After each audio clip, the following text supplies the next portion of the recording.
Hello students, welcome back to the day 5 of functions. तो हमने functions कहाँ तक पढ़ ली थी पिछले लेक्चर में? तो हमने टेक समथिंग रिटर्न नथिंग और टेक नथिंग रिटर्न समथिंग पढ़ चुका है। तो मैं आप लोगों को एक बात बता देता हूँ कि अगर आपने ये दोनों अच्छे से पढ़ लिया और समझ लिया है तो ये दोनों बिल्कुल आसान है। मैं नहीं भी पढ़ाऊंगा तो आप लोगों को समझ में आ जाएगा, लेकिन मेरा पढ़ाना काम है, मैं आप लोगों को ज़रूर बताऊंगा। तो टेक समथिंग रिटर्न समथिंग आज हम लोगों को पढ़ना है। तो टेक समथिंग रिटर्न समथिंग क्या होता है? हमने टेक समथिंग भी पढ़ चुका है और रिटर्न समथिंग भी पढ़ चुका है। देखो, ठीक है, ये हमने टेक समथिंग यहां पढ़ा था और हमने रिटर्न समथिंग यहां पढ़ा था। बस यही दोनों। इसका टेक समथिंग हम लोग लिख देंगे, टेक समथिंग का कोड। इसका रिटर्न समथिंग जो होता था, मतलब कि रिटर्न कीवर्ड यहाँ पे यूज़ होगा। और इसका टेक समथिंग में जो होता था, हम लोग पहले ही वैल्यू ले लेते थे। यही चीज़ करना है हम लोगों को एक ही साथ। तो ये एक साथ हम लोग कैसे करेंगे? तो हम लोगों को क्या करना होगा? सबसे पहले मेन फंक्शन में हमें वैल्यू लेना होगा। तो मेन फंक्शन में हम जाएंगे, उसका बॉडी बनाएंगे। बॉडी बनाने के बाद हम कुछ वेरिएबल्स लेंगे, जैसे कि मैंने x ले लिया, y ले लिया। दो ही वेरिएबल हम रहने देते हैं, ओके। अगर ज़रूरत पड़ेगा तो हम लोग और वेरिएबल्स ले सकते हैं। तो सबसे पहले एक मैसेज प्रिंट कराएंगे, क्योंकि ये हमारा टेक समथिंग है। प्रिंटफ की मदद से एक मैसेज हम लोग प्रिंट करेंगे, इंटर टू नंबर, फिर डबल कोट से इसे बंद कर देंगे, फिर पैरेंथेसिस ऑफ कर देंगे। मेरे पास जगह नहीं इसलिए मैंने नीचे लिखा, आप लोगों को बताएंगे। फिर स्कैनफ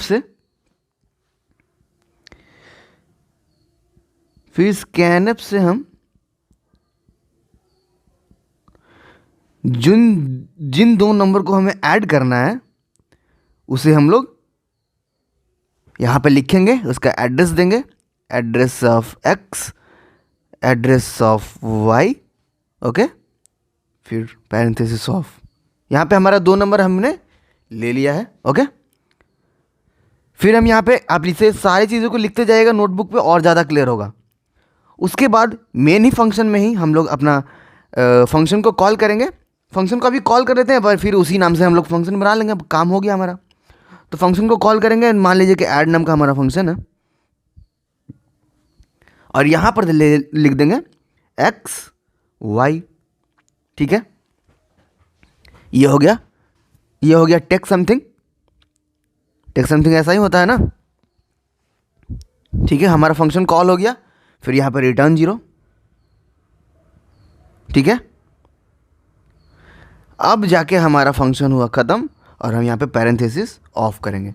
अब हम लोग जो इस नाम का फंक्शन जो दिए हैं ऐड नाम का, इसी नाम का हम लोग फंक्शन अपना यूज़र डिफाइंड फंक्शन बनाएंगे। तो जैसे कि टेक समथिंग है और रिटर्न भी समथिंग है, तो यहाँ पे हम लोग इंट से स्टार्ट करेंगे। रिटर्न नथिंग होता था तब हम लोग वॉइड लेते थे, याद होगा आपको।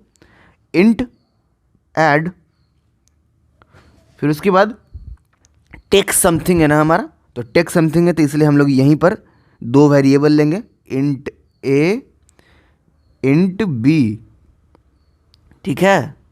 दो वेरिएबल हमने ले लिया, फिर इसे हमें पैरेंथेसिस ऑफ कर देंगे। पैरेंथेसिस ऑफ करने से क्या होगा? सॉरी, यहाँ पे इंट a और इंट b लेने से क्या होगा? इंट a इंट b लेने से वो ये होगा कि ये वाला जो x है, मैं एक बार कलर इसका चेंज करूँ, ये वाला जो x है वो का वैल्यू चला जाएगा a में, और ये वाला जो y है उसका वैल्यू चला जाएगा b में। मैंने बताया था यही होता है, वही सेम चीज़ इसमें भी हो रहा है, कोई अलग चीज़ नहीं है। इसलिए मैंने बोला था कि बहुत ही ईजी है, एक बार में समझ में आ जाएगा आपको। ये इसमें वैल्यू चला गया, ठीक है। जो भी हम लोग वैल्यू लेंगे स्कैनअप से, स्कैनअप जब चलेगा तो हमसे वैल्यू में आएगा, हम लोग जो भी वैल्यू लेंगे, ओके। वैल्यू लेने के बाद यहाँ से हमारा इसका बॉडी ऑन हो जाएगा। यहाँ पे बॉडी ऑन होने के बाद क्या होगा? इंट में हमें एक और वेरिएबल यहाँ पर लेना होगा। इंट में हम ले लेंगे अभी सी वेरिएबल ले लेते हैं, ओके। एक वेरिएबल कुछ भी लेना था, मैं सी ले लिया। उसके बाद a प्लस बी हमें करना है, तो हम क्या करेंगे, a प्लस बी कर देंगे और उसे हम लोग c में डाल देंगे, इसलिए हमने c वेरिएबल लिया था। तो a प्लस बी होके ऐड होके वो c में चला जाएगा। क्योंकि ये रिटर्न समथिंग है तो हम लोग रिटर्न कीवर्ड का भी यूज करेंगे, और ये रिटर्न क्या करेगा, c को। और जैसे ही ये c को रिटर्न करेगा, जैसे ही ये c को रिटर्न करेगा तो ये फिर से यहां चला जाएगा मेन फंक्शन में, इस जगह पे, ठीक है, यहां पे चला जाएगा। और कुछ चीज़ें मैंने उस टाइम नहीं लिखा था, क्योंकि उस टाइम मैं लिखता था आप लोगों को समझ में शायद नहीं आता। अब मैं वो चीज़ लिखूंगा, क्या चीज़ें मुझे लिखना था अब मैं बताता हूँ आपको। अभी इसे मैं मिटा देता हूँ। अब हमें यहाँ पे एक और वेरिएबल की ज़रूरत पड़ेगी, ठीक है, एक और वेरिएबल की हमें ज़रूरत पड़ेगी। तो हम लोग यहाँ पे एक और वेरिएबल लेंगे। मान लीजिए कि हमने लिया z, एक वेरिएबल हमने और ले लिया। ओके, एक वेरिएबल हमने जब और लिया तो जैसे कि आप लोगों को याद होगा, पिछली क्लास में हमने जब टेक समथिंग था और रिटर्न नथिंग था, तो हमने क्या किया था, जब फंक्शन रिटर्न करने के बाद फिर से यहाँ पर आया वैल्यू, ठीक है, तब इसका जो वैल्यू था वो जो भी ऐड करके जो भी नंबर होगा वही हो गया था, ठीक है। तो वो वैल्यू हमें प्रिंट भी तो कराना है, तो इसे हम लोग क्या करेंगे कि जो हमने वेरिएबल लिया है z नाम का, उसमें हम लोग डाल देंगे, ठीक है। उसमें हमने डाल दिया, वेरिएबल हमने डाल दिया ना। जब हमने यहाँ पे z में उस वेरिएबल को डाल दिया था, अब z का वैल्यू हमारा हो गया है जो भी ऐड करके आया होगा। फिर हम लोग लास्टली क्या करेंगे, z को प्रिंट कर देंगे। प्रिंटफ फंक्शन से हम लोग the some is %d parenthesis double quote of comma के बाद हम लोग यहाँ पे z लिख के पैरेंथेसिस ऑफ कर देंगे। फिर यहाँ पे लास्ट में हम लोग रिटर्न 0 लिख देंगे, ठीक है। ये कर्ली ब्रेसेस के ऊपर ही होगा रिटर्न 0। तो अब जाके हमारा कोड कंप्लीट हुआ। इसे मैं थोड़ा सा छोटा करता हूं और ज़्यादा क्लियर हो जाएगा आप लोगों को। तो क्या हुआ यहाँ पे तो यहाँ पे हुआ क्या कि प्रिंटफ से इंटर नंबर मैसेज प्रिंट हुआ, फिर 2 नंबर लिया, फिर हमने ऐड फंक्शन कॉल किया। तो जैसे ही ऐड फंक्शन हमारा कॉल हुआ तो चला गया हमारे फंक्शन की बॉडी में। फंक्शन की बॉडी में इसने देखा कि a प्लस बी को यहाँ पे ऐड हो रहा था, a प्लस बी को ऐड किया गया। और a प्लस बी को ऐड करने के बाद क्या हुआ, a प्लस बी को ऐड करने के बाद क्या हुआ कि वो चला गया c में, और c को इसने रिटर्न कर दिया। और जैसे ही c को इसने रिटर्न किया तो c यहाँ पर उड़ के जैसे भी वो चला गया वापस उसी फंक्शन में जैसे ही गया तो इसका वैल्यू हो गया चेंज। इसका वैल्यू चेंज होके हो गया जो भी ऐड करके आया हो, और वो ऐड होने के बाद वो हो गया चला गया z में, और तो z का वैल्यू हो गया हमारा जो भी ऐड करके हमारा वैल्यू आया होगा। और फिर हमने z को प्रिंट कर दिया, बस काम खत्म। अब इसी को मैं आप लोगों को समझाता हूं एक बार और कोड। तो ये रहा हमारा कोड। तो देखिए वही सेम चीज़ यहाँ पे हो रहा है, कोई भी कुछ भी अलग नहीं हो रहा है। यहाँ पे क्या हुआ, जब यहाँ पे फंक्शन कॉल हुआ, जो भी हमने वैल्यू, मान लीजिए कि x का वैल्यू लिया हो 2 और y का वैल्यू लिया हो 5, ओके 7 हो गया हमारा, प्लस होके 7 आना चाहिए हमारा आउटपुट। तो 7 आउटपुट हमारा कैसे आएगा, ठीक है।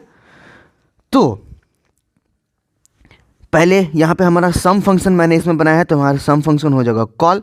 सम फंक्शन जैसे ही कॉल होगा हम लोग चले जाएंगे अपने फंक्शन में चले आएंगे। तो यहाँ पे देखेगा कि इंट s है, तो s का मतलब कि अंदर यूज़ हुआ होगा, और इंट b भी है, ये दोनों, तो ये दोनों भी यूज़ हुआ होगा। तो अंदर देगा कि हाँ ये तीनों चीज़ यूज़ हुआ है। a प्लस बी हो जाएगा, a प्लस बी होने के बाद चला जाएगा वो s में, और s को ये रिटर्न कर देगा। तो रिटर्न होने के बाद फिर से ये चल जाएगा अपने फंक्शन में। फंक्शन में जाने के बाद क्या होगा, जैसे ही ये फंक्शन में जाएगा तो फंक्शन में जाने के बाद ये जो लिखा हुआ है ना सम सम वाई और जेड, तो सम और वाई और जेड जो है वो क्या होगा, सॉरी यहाँ पर मैंने वाई जेड लिया है, तो ये दोनों जो वैल्यू था ना स्टूडेंट्स, ये जो ना वैल्यू वाई और जेड का होगा, एक्स और वाई मैंने गलती से लिख दिया सॉरी, तो वाई और जेड का वैल्यू 2 और 5 है, तो सम पैरेंथेसिस वाई कॉमा जेड का वैल्यू हो गया 7, जो उसने मुझे दिया, इसका वैल्यू हो गया है 7, तो इसका वैल्यू जो 7 हो गया तो x इज इक्वल टू 7 हो गया, तो x का वैल्यू मतलब कि 7 हो गया, ठीक है। x का वैल्यू जब 7 हुआ तो यहाँ पे प्रिंटफ की मदद से एक मैसेज प्रिंट हुआ, द सम इज %d, अब %d में चला गया x, तो x हो गया 7, तो हमारा आउटपुट आ गया 7, काम खत्म। बस इसी तरीके से हमारा कोड चलता है, कोई ज़्यादा बड़ी बात नहीं है। बस एक बार और मैं आप लोगों को इसे कोड में समझाता हूँ और ज़्यादा आपको क्लियर हो जाएगा। तो स्टूडेंट्स हम लोग आ गए हैं देव C++ में। देव C++ में क्लियर स्क्रीन और गेट ch की जरूरत नहीं पड़ती, इसलिए हम लोग conio.h हेडर फाइल का यूज़ नहीं करेंगे, हम लोग सिर्फ यूज़ करेंगे stdio.h, जिसमें printf और scanf का हमारा कोड वहाँ पे डिफाइंड है। ओके, हैशटैग इंक्लूड stdio.h, ठीक है। फिर हम लोग यहाँ पे मेन फंक्शन स्टार्ट कर देंगे, मेन फंक्शन हमारा स्टार्ट हो चुका है और यहाँ पे हम लोग बॉडी इसका स्टार्ट कर दिए, और हमने इंट में कुछ वेरिएबल्स हमने ले लिया, जैसे कि x और y, 2 वेरिएबल ले लिया, और जरूरत पड़ेंगे और वेरिएबल हम लोग बाद में लेंगे। ओके, प्रिंटफ से हमने एक मैसेज प्रिंट कराया, क्या, इंटर टू नंबर्स, ठीक है। फिर उसके बाद स्कैनफ से उन दोनों नंबर को हमने इनपुट किया, स्कैनफ 2 नंबर के लिए 2% हमने यूज़ किया। ओके, पहला %d में मुझे x का वैल्यू चाहिए तो एड्रेस पहले देना होगा x, फिर दूसरा %d में मुझे y का वैल्यू चाहिए तो हमने एड्रेस दिया y, ठीक है। हो गया, हमारा 2 वैल्यू मिल गया हमें। फिर हमने अपने फंक्शन को कॉल किया, ऐड फंक्शन हमने बनाया था, और x y को वैल्यू हमने ऐड को दे दिया, दोनों वैल्यू ऐड को मिल गया है। ओके, फिर क्या था, अब बाकी के काम हम बाद में करेंगे और अच्छे से क्लियर होगा ऐसे। फिर जैसे कि ये टेक समथिंग रिटर्न समथिंग है, तो ये रिटर्न नथिंग तो है नहीं, तो इसमें हम लोग इंट यूज़ करेंगे। रिटर्न नथिंग होता तो वर्ड यूज़ करते हैं, तो इंट यूज़ करेंगे। इंट यूज़ करने के बाद हमारा फंक्शन को कॉल करेंगे, मतलब कि डिफाइन करने वाले हैं फंक्शन हम लोग बनाने वाले हैं। वहाँ पे भले ही हमने कॉल कर दिया लेकिन बना तो अब रहे ना। इंट x का वैल्यू a में जाएगा, इंट y का वैल्यू जाएगा b में, 2 वैल्यू हो गया, फंक्शन का बॉडी बन गया। फंक्शन का बॉडी बनने के बाद अब क्या होगा, फंक्शन का बॉडी बनने के बाद एक वेरिएबल हमें अंदर ज़रूरत पड़ेगी, तो हमने लिया इंट, यहाँ पे ले लिया t, ठीक है। t ऐसी कोई वेरिएबल हम ले सकते हैं, जैसे कि उसमें मैंने c लिया था तो मैंने यहाँ पे t ले लिया, नो प्रॉब्लम। फिर हम लोग क्या करेंगे, a प्लस b करना है, तो a प्लस b दोनों प्लस हो गया। प्लस होने के बाद वो कहाँ जाएगा, कहीं तो जाना होगा, इसलिए ये t में हम इसे डाल देंगे और फिर t को रिटर्न कर देंगे, रिटर्न t। तो जैसे ही t को हम रिटर्न करेंगे तो वो रिटर्न का मतलब क्या होता है, वापस कर देना। जैसे हम लोग कहते हैं ना कभी कभी कि जैसे कि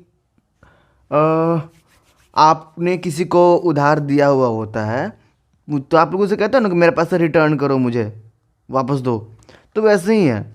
इसने क्या किया कि अपना वैल्यू इसे उधार दिया, ठीक है। मान लीजिए इसने अपना वैल्यू इसे उधार दिया, मान लीजिए कि एक लड़का है, इसने अपने फ्रेंड को वैल्यू उधार दिया, फिर इसने इस वैल्यू के यहाँ पर इतना यूज़ किया, ठीक है, पैसे को यूज़ किया, फिर उसके बाद इसने फिर से अपना पैसा मांगा, तो इसने अपने उसका पैसा रिटर्न कर दिया एक साथ, ठीक है। इसने 2 नोट दिए थे, एक 10 के और दोनों 10-10 के नोट दिए थे। ओके, समझ गया, दोनों 10-10 के नोट दिए थे, तो इसने एक नोट को ए में रखा, एक जेब में रखा और बी नोट को एक्स नोट को ए जेब में रखा और वाई नोट को बी जेब में रखा। ओके, फिर उन दोनों को खर्च कर दिया, खर्च किया, जो भी किया उसने, मान लीजिए कि शेयर मार्केट में लगा, जो भी किया। फिर उसके बाद जब उसने रिटर्न किया तो दोनों दो नोट नहीं, एक ही बार 20 का नोट उसने रिटर्न कर दिया। ठीक है, 10-10-20 हो गया था क्योंकि उसने ऐड कर दिया था दोनों को। तो जब 20 का नोट उसने रिटर्न किया तो ऐड का जब उसने रिटर्न किया तो ये वापस यहाँ पर चला आया ऐड फंक्शन में, यहाँ पे कॉल में, फंक्शन कॉल में। ठीक है, तो अब ये इसके पास 20 का नोट हो गया, 10 का नहीं। तो उसे वैल्यू को अपने शो करना होगा ना, तो शो करने के लिए ऐसे ही शो नहीं होगा, इसे हमें प्रिंट करवाना होगा। तो ऐड को हम लोग प्रिंट नहीं करा सकते जब तक हम लोग उसे किसी अलग वेरिएबल में नहीं डालेंगे। तो हम लोग यहाँ पे एक और वेरिएबल को लेंगे, जैसे कि z वेरिएबल, और इस पूरे को हम z वेरिएबल में डाल देंगे। ठीक है, तो ये z वेरिएबल में हमारा चला गया। z वेरिएबल में जाने के बाद हम इसे प्रिंटफ फंक्शन से इसे प्रिंट कर देंगे, द सम इज %d। ठीक है, अब %d में हम लोग डाल देंगे z को। तो जब उसने 20 रुपये रिटर्न किया तो मुझे दिखना भी चाहिए, तो यहाँ पे 20 रुपये हमें दिख जाएगा। अभी मैं आप लोगों को कंपाइल करके भी दिखाऊंगा। यहाँ पे रिटर्न 0 लिख दीजिएगा, थोड़ा अच्छा लगता है, रिटर्न 0। अब मैं हम इसे कंपाइल करेंगे, इसे फिर सेव करेंगे। क्या है हमारा take something return something, take something return something dot C. Compile हो रही है, कंपाइल हो चुका है। इंटर 2 नंबर हमें मांग रहा है, यहाँ पर ये वाला लाइन चला है, इसका मतलब इंटर 2 नंबर, और रुका हुआ इसलिए क्योंकि स्कैनफ भी हमारा चल चुका है। स्कैनफ चलने के बाद हम इसे 2 नंबर देंगे, जैसे कि 10-10 का नोट 2 था हमारा, तो एक 10 का नोट और फिर से एक 10 का नोट, फिर आगे हमारा 10 सम इज 20, क्योंकि इसने 20 रुपये रिटर्न किया, 10-10 का 2 नोट रिटर्न नहीं किया। ठीक है, 20 रुपये रिटर्न किया था, इसलिए 20 हमारा वैल्यू आ गया, काम खत्म। ये कैसे कैसे चला, फिर से एक बार मैं रिवाइज कर देता हूँ। प्रिंटफ स्कैनफ चला, ओके, फिर ऐड फंक्शन फिर चला। ऐड फंक्शन जब चला तो ये वाला इस पर गया ही नहीं, क्योंकि जब तक ऐड फंक्शन के अंदर का चीज़ नहीं चलेगा तब तक कुछ नहीं हो सकता।